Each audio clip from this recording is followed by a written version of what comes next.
یہ فرزانہ کی کہانی ہے۔ فرزانہ اپنے والدین کی اکلوتی بیٹی ہے اور وہ اپنے ماں باپ کے ساتھ شہر میں رہتی ہے۔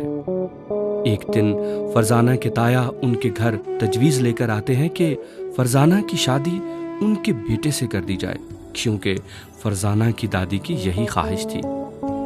فرزانہ کے والدین اس بات سے بہت پریشان ہو جاتے ہیں، کیونکہ فرزانہ کے تایا جان گاؤں کے رہنے والے ہیں اور ان کی آمدنی کا بھی کوئی خاص ذریعہ نہیں۔ فرزانہ کے لاکھ منع کرنے کے باوجود اس کی شادی زبردستی اس کے تایازاد سے کر دی جاتی ہے۔ فرزانہ اپنے سے عمر میں بڑے تایازاد سے بیاہ کر گاؤں چلی جاتی ہے۔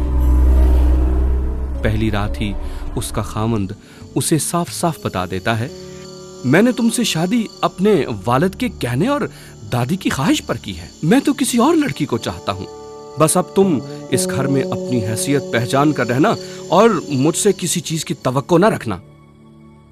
فرزانہ چپ ہو رہتی ہے اور اس واقعے کا کسی سے بھی ذکر نہیں کرتی۔ وہ ساری مصیبتیں چپ چاپ اکیلے برداشت کرتی رہتی ہے۔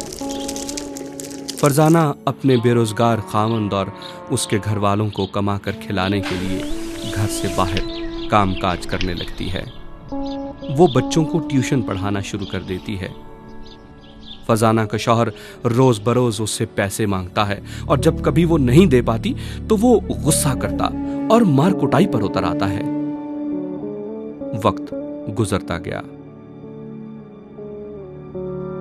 ایک دن جب اس کا خاوند اس سے اکتا جاتا ہے اور اپنی محبوبہ سے شادی رچانا چاہتا ہے تو وہ فرزانہ سے جھگڑا کھڑا کر دیتا ہے۔ کہتا ہے، فرزانہ کے تو بچہ بھی پیدا نہیں ہو سکتا، یہ ہمارے لیے بے فائدہ اور ہماری نافرمان ہے، میں اسے اب ایک سیکنڈ بھی برداشت نہیں کر سکتا۔ کیا یہ صورتحال قابل قبول ہے؟